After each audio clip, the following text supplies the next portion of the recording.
오늘은 그 질문과 답 시리즈 9번째 선한 영향력입니다.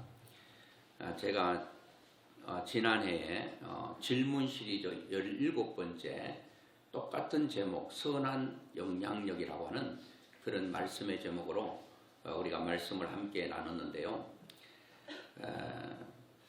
참 어떻게 보면 예수 믿는 사람들이 주일학교, 또 학생회, 청년부 이렇게 열심히 신앙생활을 하고 예수를 믿는데 이들이 대학을 졸업하고 세상 속에 들어가서 굉장한 영향력을 미치며 이 영향력을 하는 것은 그 어떤 힘이 미쳐지는 것을 영향력이라고 하지 않습니까?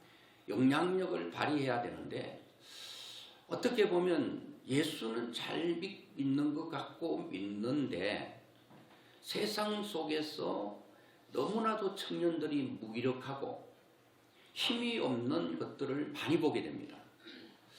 그런 걸 볼 때에 참 마음이 아프고 힘든 경우들이 많이 있습니다.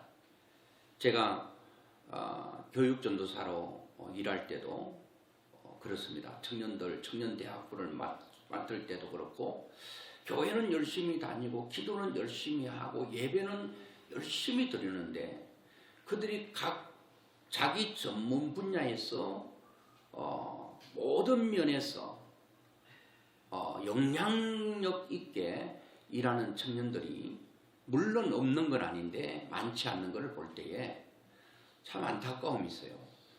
어떻게 보면 예수 믿는 사람은 자기 분야에서 영향력을 나타내는 사람이 되어야 됩니다.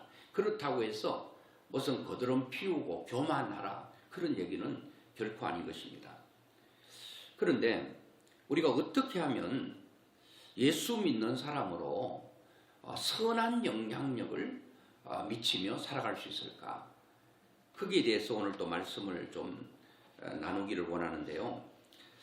그 미국 20세기 초 가장 영향력 있는 복음 전도자 중에 한 사람이었던 빌리 선데이라고 하는 사람은 그는 한때 아주 술고래이자 이제 야구 선수였던 사람입니다.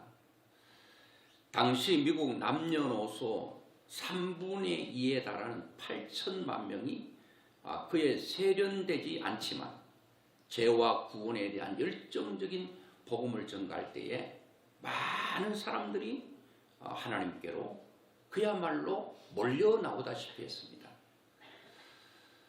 그는 35년의 세월 동안 100만 명 이상의 영혼들을 빛 대신 예수 그리스도 앞으로 인도하는 순회 전도 집회를 개최했고 피츠버그에서 8주 동안 설교하는 동안에는 도시 전체가 복음의 어떤 흥분의 도가니로 휩싸이게 되었고 또 대형 백화점에서는 전 직원을 보내서 빌리 선대의 메시지를 듣게 해서 또 어느 날은 경찰관 한 10명이 15,000명의 군중 앞에서 나도 하나님을 믿고 하나님의 사람이 되겠습니다. 선언도 하고 이런 엄청난 역사를 일으켰던 사람이 바로 빌리 선데이라고 하는 사람입니다. 근데 이런 그가 어릴 때는 가장 가정 환경이 불우했답니다. 자, 태어난 지 5주 만에 아버지가 질병으로 세상을 떠납니다. 그리고 어머니는 이 빌리 선데이를 데리고 10살 때 재혼을 하게 되는데 재혼을 했는데 그 양아버지가 이 빌리 선데이를 잘 돌보지 않았습니다. 그래서 빌리가 10살 되었을 때 어머니는 가정 형편이 어려우시자 형과 동생, 형과 자기를 과원에 보냈고 15살이 됐을 때에 학교에서 수의 일을 하게 되면서 굉장한 어려움을 계속 겪게 되었습니다.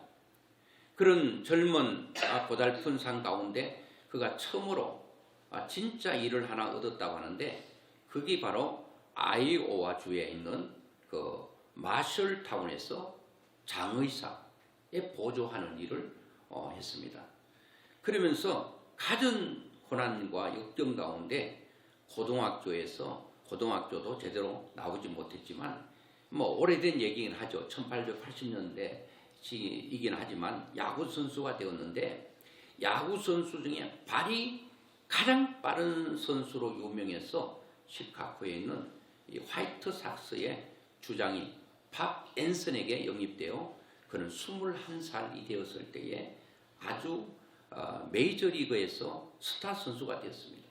출세를 하다가 보니까 그는 술에 빠져 방탕한 생활을 살게 됩니다. 그런 생활 가운데 그는 어느 날 인생의 대전환을 맞게 됩니다. 그것은 바로 하나님을 만나게 되는 거죠. 저는 왜 이 말씀을 드린가 하면 우리는 생각할 때에 사람은 잘 변하지 않는다고 해요. 사람은 태어나서 만 9세, 우리나라 나이로 10세까지 모든 성격과 모든 것들이 70%가 형성된다고 해요. 70%. 특히 아버지로부터 영향을 받기보다도 어머니를 통해서 성격이라든지 전체가 영향을 받게 되는데, 그런데 70% 영향을 받게 되고 그것이 그대로 고착화가 된다고 합니다. 그러니까 아이가 태어나서 10살까지 어머니 품에서 올바른 교육을 잘 받아야 10년 세월 동안 어머니에서 제대로 된 교육을 받아야 여러 가지 윤리, 도덕, 그리고 예의, 예절, 그리고 신앙 전체를 교육을 받아서 몇 년을 써먹는가 하면 자기가 사는 날까지입니다. 그러니까 80세까지 산다고 하면 그 10년 동안 준비된 거를 70년 동안 써먹는 거죠. 성격이 형성되고 인생의 바른 어떤 세계관이 부모로부터 정립되면 그는 70을 사는 동안 굉장한 유익한 삶을 살게 되겠죠. 그런데 그의 삶이 제대로 형성되지 않는다면 그는 70년 동안 굉장히 고달픈 삶을 살게 될 것입니다. 그래서 사람은 변하지 않는다라고 하는 심리학자들은 사람이 형성된 성격과 모든 것들이 변하지 않는다, 이렇게 못을 봤거든요. 저는 심리학자들은 변할 수 없고 변해지지 않는다고 말을 하고 있지만 저는 사람이 변한다고 변해질 수 있다고 말을 하는 것입니다. 왜 그런가 하니까 그렇습니다. 심리학자들은 하나님이 없는 사람들이 많고 자기의 그대로 배운 대로 들은 대로 형성된 대로 살아가게 되는 것입니다. 그런데 하나님께서는 어떤 분이에요? 전능하신 분이기 때문에 우리의 모든 삶을 바꿀 수 있다는 거예요. 빌리 선대에도 완전히 21살 때 최고의 스타덤에 올라서 많은 돈을 벌고 여자와 술과 향락에 빠져서 그 술독에서 아무도 그를 빼내줄 수 있는 사람이 없었습니다. 그런데 하나님께서 술독에서 여자의 품에서 하나님께서 그를 건져내신 것입니다. 건져내서 하나님의 큰 역사를 이루었던 것을 보게 됩니다. 그래서 사람은 누구를 만나느냐가 굉장히 중요합니다. 우리는 좋은 부모 만나야 되겠죠. 좋은 친구 만나야 되겠죠. 좋은 이웃 만나야 되겠죠. 그리고 좋으신 하나님을 만나게 되면 놀라운 역사를 일으키게 될 줄로 믿습니다. 그래서 오늘 우리는 세상 속에서 선한 영향력을 미치며 살아가야 되는데 선한 영향력을 미치려고 하면 어떻게 해야 되는가? 저는 첫째로 실력을 길러야 된다고 생각합니다. 실력을 길러야 합니다. 즉 말하면 힘을 길러야 되는 것입니다. 그래서 아이들이 지금 또 초등학교에서 중학교, 고등학교, 대학교에서 공부를 하는데 어떤 선생님이 그러더라고요. 아이들이 중하위에 있는 친구들이 중상으로 올라갈 수 있는 확률이 얼마쯤 됩니까? 거의 없다고 말하는 거예요. 이 공부라고 하는 게 뭔가 하면 지식을 습득하는 것과 또 하나는 기술과 두 가지를 공부라고 합니다. 그러니까 머리로 이 지식 습득이 안 되는 사람은 또 학원 가서 부모는 학원 보내면 공부가 학원에서 선생님이 공부를 잘하도록 만들어줄 것 같지만 학원 선생님 얘기도 들어보면 잘하는 사람은 잘하게 되는데 못하는 사람이 잘하는 경우가 그렇게 많지 않다는 거예요. 힘들다는 거예요. 그러면 공부 안 되는 애들은 공부보다도 어디로 보내야 되겠습니까? 빨리 자기 잘하는 적성에 맞는 기술을 배워서 그 가지고 자기 인생을 가지고 자기가 머물고 있는 자기가 하고 있는 일에 대해서 영향력을 발휘하면 되거든요. 그런데 우리는 어떻습니까? 공부를 잘하든 못하든 무조건 대학은 나와야 된다고 하면서 되지도 않는 거, 하기 힘든 거, 스트레스 받으면서 그렇게 하는 경우들이 많이 있습니다. 근데 우리가 영향력을 발휘하려면요, 실력이 있어야 됩니다. 실력이 없으면 안 돼요. 예수 믿는 사람들이 특별히 실력을 배양해야 됩니다. 실력을 기르기 위해서 많은 노력을 기울여야 됩니다. 학교 가서도 애들이 공부를 잘해야죠. 잘해야 되는데 잘하고 싶지 않는 아이가 어디 있겠습니까? 그런데 잘하려고 하니까 이게 안 따라주는 거예요, 머리가. 그러니까 어려운 거예요.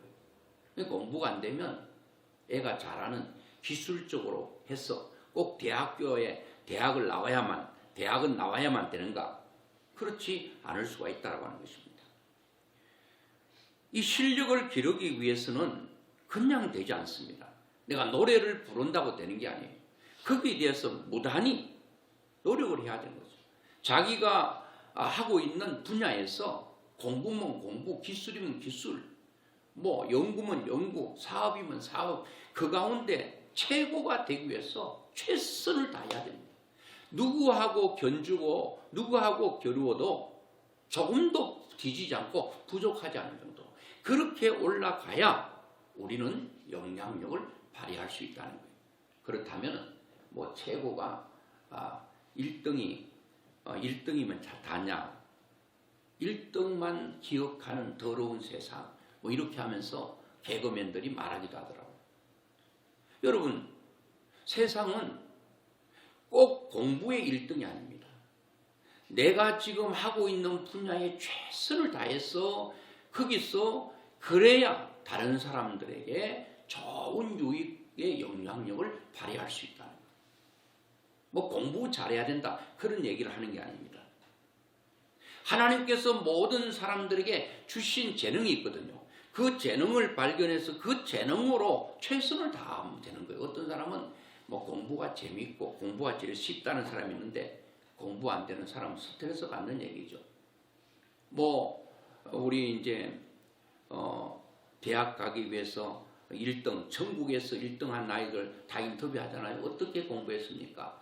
한결같이 얘기하는 거는 교과서에 충실했다. 이런 얘기 하거든요. 교과서에만 충실했겠습니까? 선행학습하고, 그러니까 학원에서는 학교 공부보다도 훨씬 더 빨리 가니까 학원에서 미리 다 배우니까 학교 가니까 공부가 다 아는 가니까 다 엎드려 자고 이런 일들이 많이 생기는 거죠. 그런데 여러분, 오늘 본문에도 보니까 뭐라고 말합니까? 너희는 세상의 소금이니, 소금이 되라는 게 아니라 너는 이미 소금이라는 겁니다. 소금이 만일 그 맛을 잃으면 무엇으로 짜게 하리요? 후에는 아무 쓸데없어 다만 밖에 버려져 사람에게 밟힌다. 자, 우리는 소금이에요. 소금이 맛을 내야 되는데 맛을 낸다라고 하는 것은 모든 사람들에게 유익을 줄 수 있다는 거예요. 내가 어머니면 엄마로서, 아빠면 아빠로서, 자녀면 자녀로서, 성도면 성도로서 모든 면에서 맛을 내는 사람으로 살아야 된다라고 하는 거죠. 맛을 잃어버리면 어떻게 되느냐? 사람은 버린다는 거예요. 버려진다는 거예요. 그리고 사람들이 밟아버린다는 거예요. 아이고 예수 믿는 그 사람들이 뭐라고 말합니까? 예수 믿는 것들. 아이고 제대로 하는 게 없다는 거예요. 예수 믿는 사람들이 자기 분야에서 최선을 다하고 사람들에게 아무도 따라올 수 없는 사람으로 나선다고 한다면 사람들은 그를 무시하지 않는다는 거예요. 제가 선한 영향력이라고 하는 말씀을 가지고 성경의 인물들을 좀 초청해 가지고 한번 그들은 어떤 영향력을 발휘하며 살았는가를 좀 찾아보면서 함께 나누려고 하는데요. 다니엘, 요셉 이런 사람 보세요. 누가 무시합니까? 그 앞에 다 고개를 숙이고 그의 영향력 아래에 있다는 거예요. 그리고 많은 사람들을 살리는 거예요. 내 그냥 생 가운데서 먹고 마시고 그냥 되는 대로 살고 되도록 믿고 아무 영향력이 없이 그렇게 살다가 인생을 마치는 것이 아니라 하나님은 너희는 소금인데 왜 맛을 잃어버리냐? 이 소금의 특징이 뭡니까? 맛을 내려면 음식 속에 골고루 들어가서 다 녹아지는 겁니다. 이게 자기 희생입니다. 소금이 소금의 맛을 내려면 우리가 세상이라고 하는 그런 음식에 소금이 골고루 들어가서 맛을 내는 것처럼 우리는 저 세상 속에 믿는 사람, 소금인 우리가 들어가는 곳마다 맛을 낼 수 있어야 된다는 거예요. 맛을 낼 수 있어야 돼요. 맛을 내려면 어떻게 해야 됩니까? 자기 희생이 필요하죠. 자기가 녹아지는 것이 필요하다는 겁니다. 아무도 그리스도인들이 세상 속에서 녹아지는 희생이 없다면 결코 맛을 내지 못할 것입니다. 너무 이기가 충만하고 나는 절대로 손해보지 않으려고 하고 그리고 조금 투자하고 엄청난 것들을 얻으려고 하는 불로소득을 기대한다고 한다면 우리는 절대 세상 속에서 영향력을 발휘할 수가 없을 것입니다. 오늘 적어도 여러분, 우리는 세상 속에서 버리는 존재가 되어서는 안 됩니다. 버려지는 존재, 짓밟히는 존재, 무시당하는 존재. 그 왜 그렇습니까? 실력이 없어서 그런 거예요. 실력이 없어서. 실력 있는 사람을 누가 무시합니까? 여러분 실력만 있어 보세요. 여기저기서 막 스카웃해서 다 데려갈 거예요. 야, 이 나이에 무슨 영향력을 발휘할 수 있는가? 지금 또 여러분 영향력을 발휘할 수가 있습니다. 여러분들이 아내가 예수 믿고 남편이 예수 안 믿는다면 여러분들이 소금이 되고 이렇게 맛을 내준다면 반드시 영향을 받게 된다. 우리 아내는 역시 달라. 왜? 예수 믿기 때문에. 그리고 너희는 세상의 빛이라. 너희는 소금이고 빛이라는 겁니다. 그러니까 빛인데 어디에 다 있는가? 말 안에 이 곡식을 다는 거 있죠, 동그란 거. 그 말 밑에 촛불을 넣어놓으면 어떻게 비칠 수 있겠습니까? 초가 주위를 밝게 하려면 자기 몸을 태워서 주위를 밝게 합니다. 이것도 또한 여러분 희생입니다. 그러니까 소금이 녹는 것처럼 초가 녹아서 주위를 밝게 하고 소금이 녹아서 맛을 내고 부패를 방지하는 것처럼 이게 뭐냐? 영향력이라고 하는 것입니다. 그런데 예수는 믿는데 맛이 없어. 그가 가도 어두운 세상은 여전히 어두워요. 예수 믿는 사람들이 4분의 1이 되고 1200만을 외칠 때도 여러분 이 세상은 점점 더 어두워가는 것입니다. 예수님은 분명히 너희는 빛이라고 했는데 빛은 밝음을 어두움을 몰아내고 그 어두운 것들을 다 없이 하고 그 세상을 비추어서 옳고 그름을 분별하고 어떻게 살아야 바로 살고 어떻게 믿어야 바로 믿고 그런 것들을 예수 믿는 사람들이 빛을 비춤으로 말미암아 그들에게 보여지게 해야 된다는 겁니다. 그런데 어떻게 됐는지 믿는 사람들의 수는 많은데 세상은 자꾸 어두워져가고 있습니다. 빛이 없습니다. 다 말 아래 불이 있는지 모르겠습니다. 이제는 우리는 산 위에 있는 동네처럼 우리는 드러나 있는 존재예요. 그리고 가족 중에 우리 엄마 예수 믿고, 우리 아버지 예수 믿고, 그리고 우리 친척 예수 믿고, 내 친구 예수 믿고 다 그런데 여전히 문제가 있을 수가 있다는 거죠. 근데 여기 빛이라고 하는 것은 뭐냐?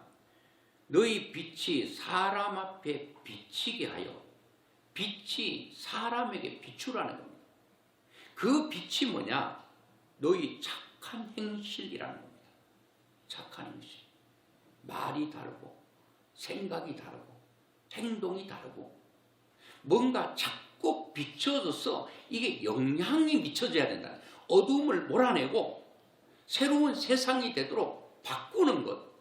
저는 이걸 여러분과 제가 믿는 우리가 해야 된다고 보는 것입니다. 믿지 않는 사람들에게 자꾸 빛을 비추어서 그들을 주 앞으로 나오게 해야 된다는 거예요. 이 착한 행실. 그렇게 할 때에 어떻게 되느냐? 하늘에 계신 너희 아버지께 영광을 돌리게 된다. 우리가 착한 행실이 없어요. 말이 세상 사람과 똑같아. 아니, 더 나빠. 행동이 예수 믿는 사람 더 안 좋아. 무슨 행실을 통해서 하나님께 영광을 돌릴 수 있겠습니까? 입으로는 하나님 나를 통해 영광 받아달라고 기도는 하고 말은 하는데 영광 받으실 게 없는 거예요.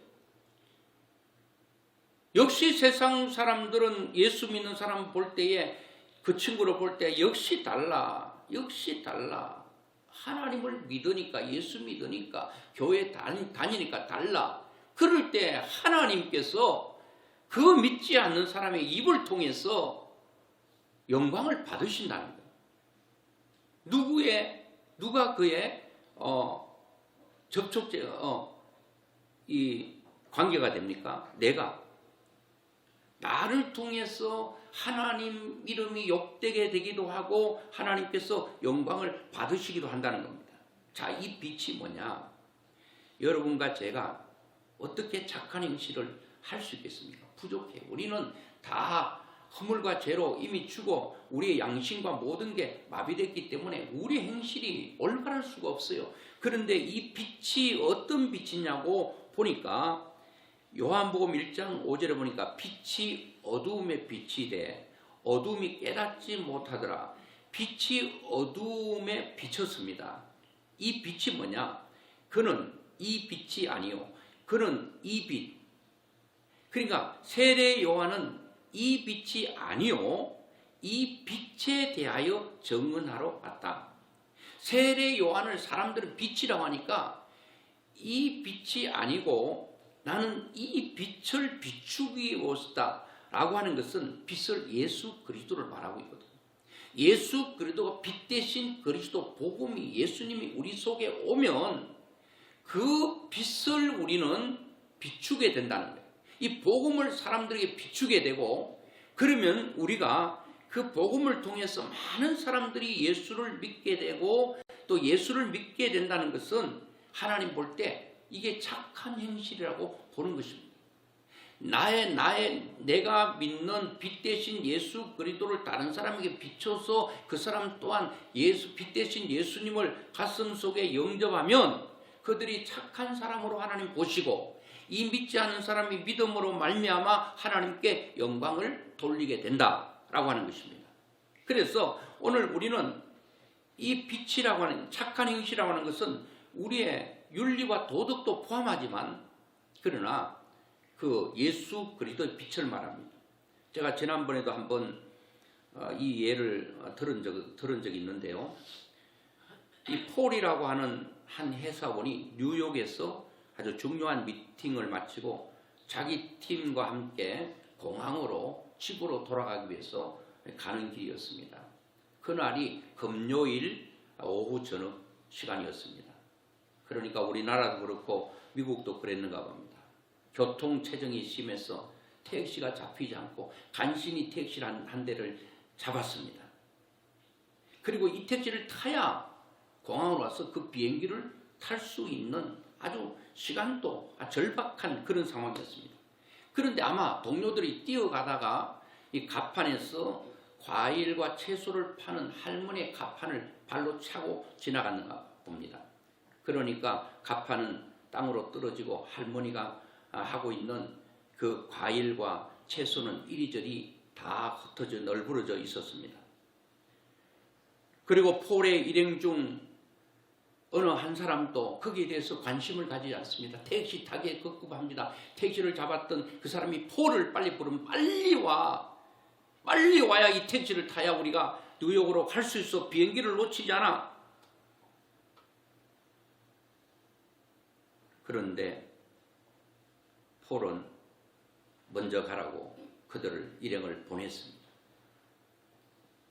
그리고 나서 노점상 할머니에서 다가가니 그 할머니는 홀로 울고 있었다고 합니다.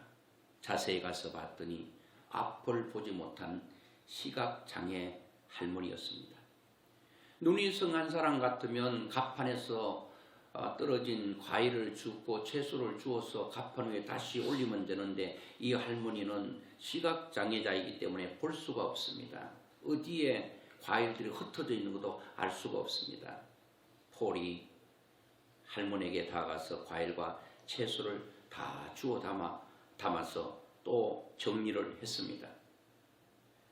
그리고 난 후에 할머니에게 자기가 가지고 있는 이 돈을 있는 것을 다 드리면서 그렇게 말했습니다. 할머니, 이 정도 돈이면 할머니의 모든 이 손해 보신 것 충분히 해결될 것 같습니다. 그랬더니 할머니가 이렇게 폴에게 물었다고 합니다. Are you Jesus? 혹시 예수님 아닌가요? 이 말을 듣고 당황한 폴이 이렇게 말합니다. I am not Jesus. 나는 예수가 아닙니다. 그때 시각장애자인 할머니가 아니라면서 계속 이렇게 또 말했다고 합니다. 조금 전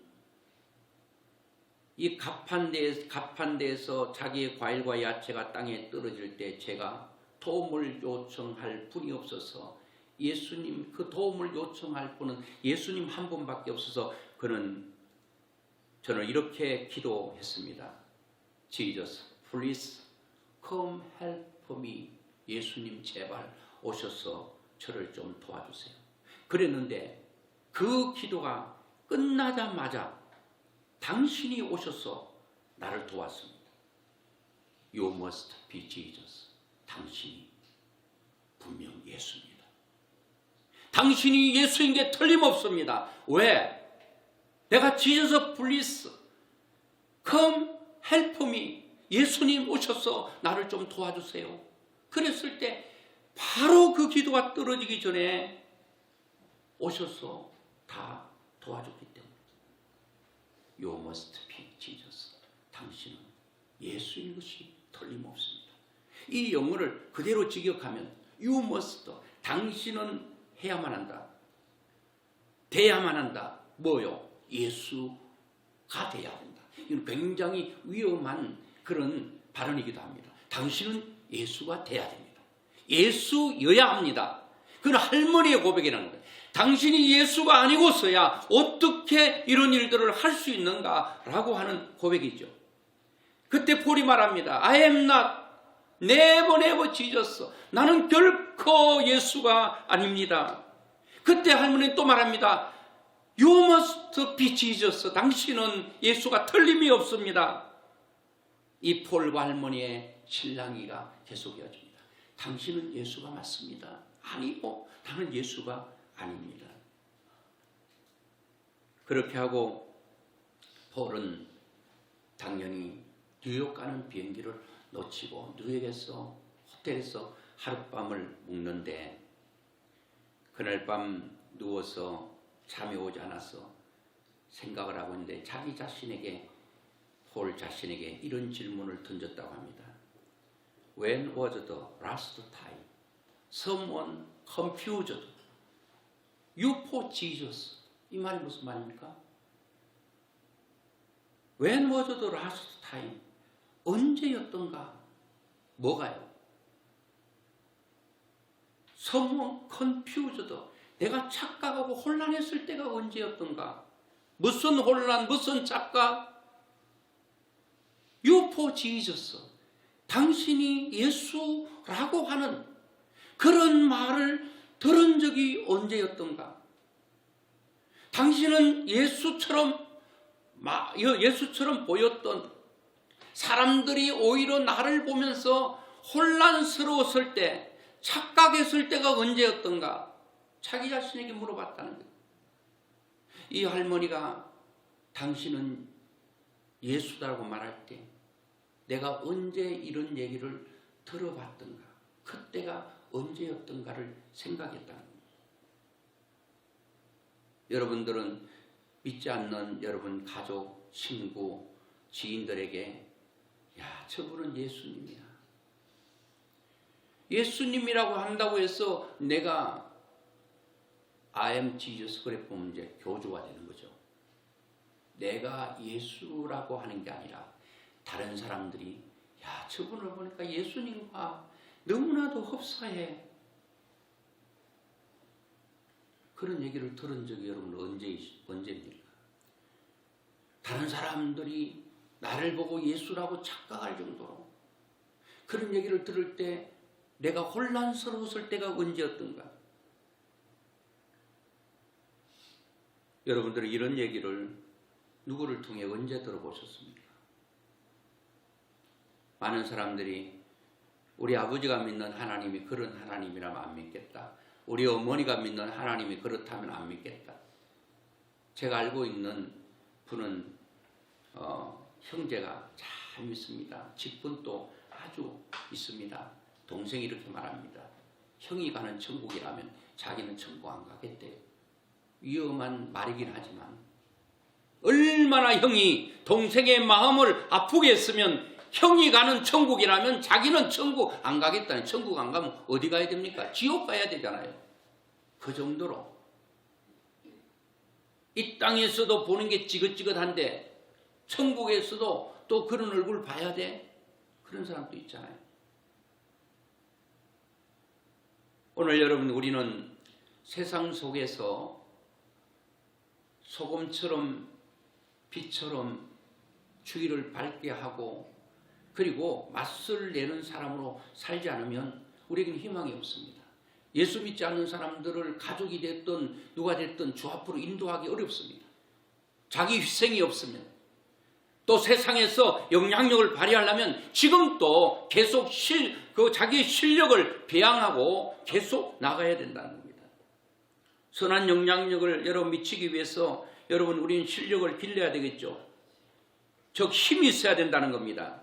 그 힘 가지고 군림하고 사람을 무시하고 거드름 피우는 그런 것이 아니라 사람들에게 도움을 주고 유익을 주기 위해서 최선을 다해서 지금도 부단히 노력하는 것입니다. 저는 두 번째로 선한 영향력을 끼치기 위해서 우리가 어떻게 해야 되느냐, 훈련해야 된다는 겁니다. 그래서 제가 이거를 여러분들의 주보에 내지로 넣어드렸습니다. 이거를 제가 만들고 저도 한번 훈련을 해봤거든요. 쉽지 않아요. 쉽지 않는데 제가 이제 샘플로 이렇게 해놨는데 이 7가지요. 7가지인데 제일 위에 보면 주일부터 이 가로는 이제 뭐 날짜를 여러분 쓰시면 돼요. 쭉 쓰시고 이거를 강요하고 의무적은 아니에요. 여러분 꼭 한번 적용해 보면은 놀라운 일들이 일어날 거라고 반드시 변화될 거라고 저는 보는데요. 변화는 그냥 되지 않습니다. 훈련을 통해서 됩니다. 무단히 자기를 치고 복종하지 않으면 나는 내대로 그냥 살아갈 수밖에 없어요. 물 흐르는 대로 살아갈 수밖에 없어요. 아무런 영향력 없이 그냥 살다가 이 세상을 마치는 수밖에 없다는 거예요. 어떤 스님이 자기의 묘비에 이렇게 쓰라고 그랬어요. 괜히 왔다 가네. 그렇게 쓰면 되겠어요?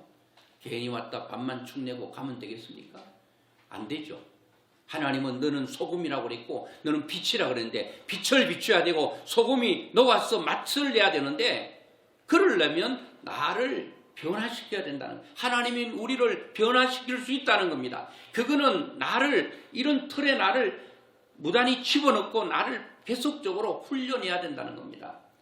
자, 1번 보니까 말씀인데 이거는 이제 좀 세부적으로 다음에 하려고 하는데 자, 말씀을 한 절 받습니다. 여러분 매일 말씀을 묵상해도 거기서 하나의 말씀을 주실 거예요. 너무 많은 걸 아니면 하나. 예를 든다면 여기서 제가 오늘 하나님께서 말씀을 보는데 사랑하라 이런 말씀을 여러분들이 봤다면 오늘 사랑을 해야 되잖아요. 미움을 사랑으로 바꿔야 되는데 내가 오늘 미움을 사랑으로 바꿨다면 동그라미를 치는 거예요. 그리고 기도는 뭔가 하면은 기도도 제가 말씀을 다음에 좀 들려봤는데 가장 큰 대접이 뭔가 하면은 기도입니다. 기도.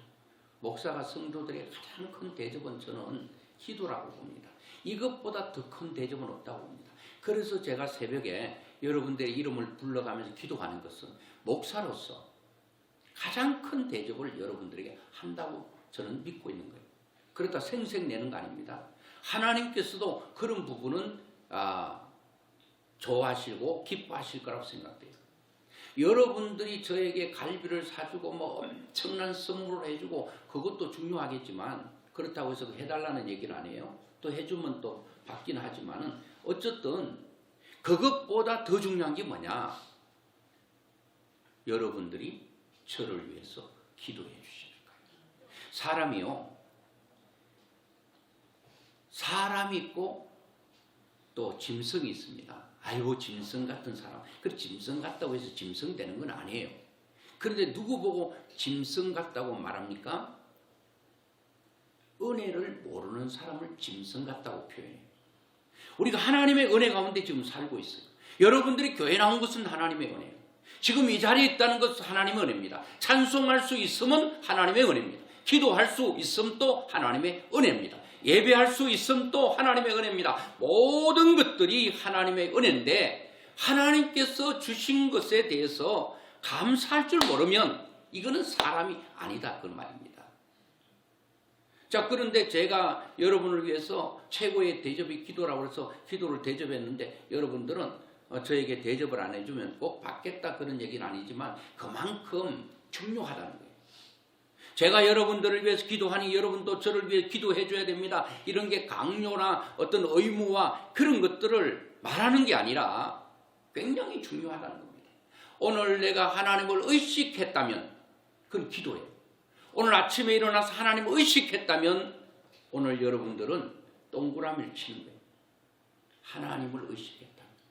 이게 여러분 계속 훈련되지 않으면요. 믿음의 사람이 될 수가 없습니다. 이건 매일입니다. 그 다음에 생각이 갑자기 미운 생각이 들어요.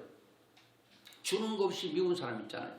아이고 얼굴만 봐도 그냥 바로 화가 치밀은 어떤 사람은 남편일 수 있고 아내일 수 있고 그래서는 안 되는데 부모가 자식을 향해서는 그렇지 않을 것입니다. 그러나 자식은 부모를 향해 그럴 수 있어요. 친구는 친구를 위해 그럴 수 있어요. 그런 여러분 부정적이고 불신앙적인 생각이 딱 들어오면 오늘 본문에 사랑하라고 하는 그 말씀을 묵상했는데 그런 부정적인 생각, 미운 생각 오면 바로 바꾸는 것입니다. 근데 바꿀 때도 여기 난이 있잖아요. 적으셔야 돼요. 아이고 남편이 꼴 보기 싫었는데 그런 생각이 있었는데 남편이 좋은 생각 바꿨다. 그러면 동그라미 치는 거예요. 이거는 내 생각을 계속 훈련을 통해서 바꾸가는 것입니다. 믿음의 사람으로 바꾸가는 것입니다. 이렇게 해야 사람들에게 영향력을 미치기 위해서 나를 훈련해 가는 것입니다. 시간이 없기 때문에 자세하게 말씀을 드릴 수 없고 그 다음에 뭔가 하면 말입니다. 여러분들이 그대로 그냥 생긴 대로 말하게 하면 막 욕도 튀어나오고 막 사람을 미워하는 말도 하고 막 그냥 사람을 상처 주는 말도 막 하잖아요. 어떤 사람은 계획적으로 긁는 소리 하는 사람이 있어요. 잔소리하고 여러분 마음을 뒤틀게 하는 사람이 그런 말을 내가 이렇게 하려고 하는데 아이고 하는데 고약한 사람 하려고 하다가 아이고 좋은 사람 그러니까 고약한 사람으로 말하려고 했는데 참 좋은 사람 참 귀한 사람 이렇게 내가 표현했다면 그거는 또 동그라미예요. 이런 것 중 이런 것 가운데서 이 자화상도 마찬가지요. 자화상은 생각보다 더 진한 게 자화상이라고 그랬잖아요. 남편에 대해서 좋은 사진을 머릿속에 집어넣으세요. 아들, 딸에 대한 좋은 사진을 머릿속에 집어넣으세요. 부모에 대한 좋은 사진을 머릿속에 자화상으로 집어넣으세요. 하나님에 대해 좋은 자화상을 집어넣으세요. 그런데 우리는 순간적으로 나쁜 그런 자화상 사진, 여러분 그런 것들만 그림을 집어넣어 가지고요, 우리의 완전히 뇌를 완전히 황폐하게 만드는 경우가 있어요. 그 다음에 행동은 뭐예요? 내가 말을 유익하게 했다면 행한 거잖아요. 또 생각을 그렇게 했다면 행한 거잖아요. 나쁜 것에 좋은 것. 그리고 자화상도 부정해서 긍정했다면 동그라미. 이런 훈련을 계속하는 것이고, 마지막 7번째는 전도와 관련된 일을 했다면 동그라미냐 X냐. 자, 전도 대상자를 위해 기도했다. 홍길동 꼭 예수 믿게 해주세요. 그러면 동그라미. 홍길동을 위해서 차 한 잔 사줬다. 전도를 위해서 그를 하나님 앞으로 인도하기 위해서 내가 차를 사줬다. 동그라미. 그와의 쇼핑을 같이 해줬다. 동그라미야. 밥을 사줬다. 동그라미야. 그가 예수 믿기 위해서 좋은 말을 했다. 그 동그라미. 전도를 위해서 내가 기도를 했던 뭘 했던 간에 그런 것들은 다 동그라미.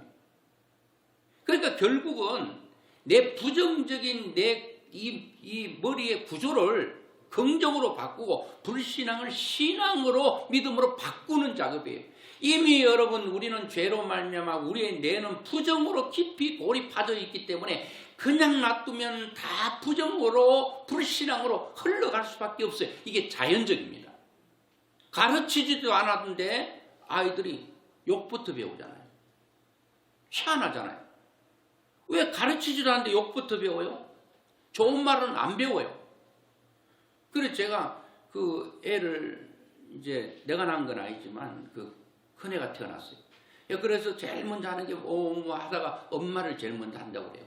그래서 어떻게 하면 태어나서 제일 먼저 하는 말이 하나님이 되게 할까 생각해서 내가 녹음을 했어요. 그때 카세트 쓸 때 하나님 하나님 하나님 하나님 하나님 하나님 막 그냥 그거를 막 녹음해 가지고 30분 정도 녹음해 가지고 애 머리맡에 틀어놨어요. 틀어놓고 이제 분명히 계속 그걸 하나님에 대해 들었기 때문에 애가 처음으로 엄마 하기 전에 하나님 하겠다 했는데 아마 제가 볼 때는 그 위로를 받는데 처음으로 한 게 엄마 하다가 엄마를 먼저 한 것 같아요. 근데 제가 생각하기는 위로받으려고 제가 없을 때 하나님을 분명히 했을 거다. 그 다음 두 번째로 엄마를 했을 거다. 그런 생각을 제가 나름대로 하고 있는 거죠. 자, 여러분, 오늘 우리는 이런 훈련을 통하지 않고는 영향력 있는 사람이 될 수가 없는 것입니다. 마지막으로 여러분, 영향력 있는 사람들은 뭐니 해도 money가 아니고 돈이 아니고 하나님의 도움을 구해야 됩니다. 하나님의 도움이 없이는 안 되는 것입니다. 하나님이 도와주면 되는 것입니다. 전능하신 하나님이 도우시는데 왜 안 되겠습니까? 심리학자들은 바꿀 수 없다, 안 된다고 이구동성으로 유명한 심리학자들은 다 말하고 있습니다. 저는 된다고 보는 거예요. 왜? 하나님이 전능하시기 때문에. 포기하지 마세요. 시편 118편 6절부터 보면 여호와는 내 편이시라 내가 두려워하지 아니하리니 사람이 내게 어찌할까. 여호와께 피하는 것이 사람을 신뢰하는 것보다 낫다는 거예요. 여호와께 피하는 것이 고관들을 신뢰하는 것보다 낫다. 하나님께 피해야 됩니다. 하나님 앞에 도움을 요청해야 돼요. 그것이 물질이든 건강이든 내 자녀든 모든 삶을 하나님께 여러분 도움을 구하십시오. 도울 힘이 없는 예굽을 의지하지 마세요. 도울 힘이 없는 고관들을 의지하지 마세요. 그거는 여러분 석은 기둥에 기대는 것 같아요. 여러분 나무 기둥은 땅에 묻혀있기 때문에 바깥에는 튼튼해 보여도 어느 정도 시간이 흐르면 밑에는 섰기 때문에 거기에 너무 지나친 힘을 실어서 거기에 몸을 기대어서 어느 순간에 밑에 있는 그 나무 그 기둥이 썩어버리면 그대로 같이 나무와 함께 여러분 넘어집니다. 절대 쓰러짐이 없고 절대 넘어짐이 없는 강력한 하나님, 전능하신 하나님의 도움을 구할 때 여러분들은 반드시 세상 속에서 맞설 내는 빛을 발하는 선한 영향력을 끼치는 사람이 분명히 될 줄로 믿습니다. 믿음으로 승리할 수 있기를 주의 이름으로 축원합니다.